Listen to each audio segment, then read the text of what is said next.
All right, gather round, you pathetic voyeurs. I know what you are. You're here to gawk at a lonely man in a black rubber catsuit. A man with a heavy heart that beats for the lost souls.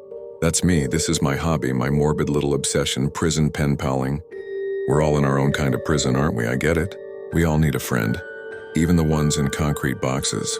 I sit here in my apartment, the air heavy with the scent of old carpet and the faint sweet smell of burnt popcorn. My black rubber catsuit is a second skin, a heavy secret. I talk to men who stare at the same gray walls every day. They send me letters and I feel their desperation on the flimsy paper. I feel the hope too. One of my guys was Henry, a sweet kid, doing a dime for stealing copper wire from a building for drug money. He wasn't a bad person, just a boy with a bad habit. He told me in a long, rambling letter about the night they booked him. It started in a cop car and ended in central booking in Baltimore City, a hulking, brutalist fortress of gray concrete on East Madison Street, a place designed to crush the human spirit. The smell was the worst, he said, a coppery metallic odor that was part blood, part forgotten hope, clinging to the sickly green walls. After that, his letters started arriving from the real prison, flimsy lined paper with ink that sometimes bled. He'd draw cartoons of him and a smiling, fluffy cat just like my own mittens. He had a plan, you see.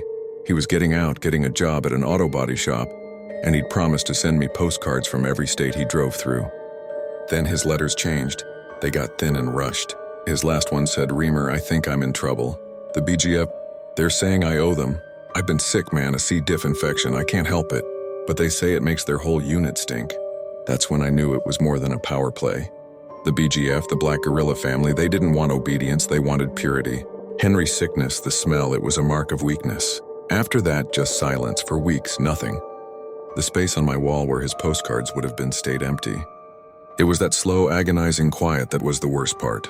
Then a new letter came. From another inmate, a man named Marcus. He had seen it. He told me what happened in the day room. 6 members of the BGF came for Henry. The leader, Deuce, an old-timer doing life for a double homicide, watched with cold eyes. Bishop, a sharp-faced man doing a long sentence for racketeering, did the talking. "You're a disgrace," he wrote. "You stink up the whole block, boy. You're a liability. Deuce says you gotta go."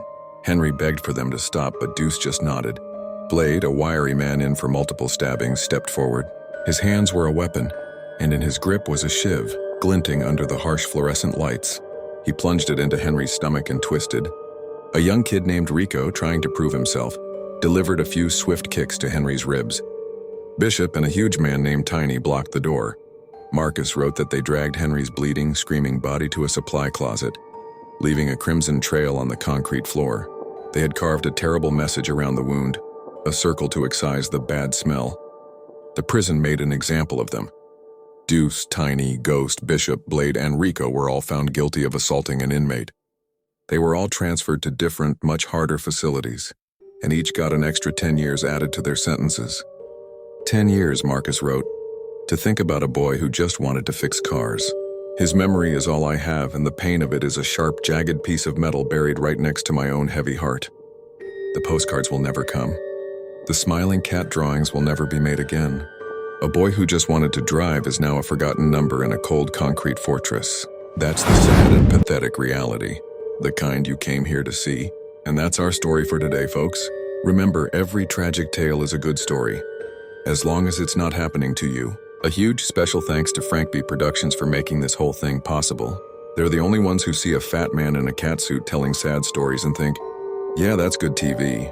Don't forget to hit that like button, subscribe, and tell me in the comments below. What's your saddest story? Maybe it'll be our next episode. And remember, stay safe out there, people. Later.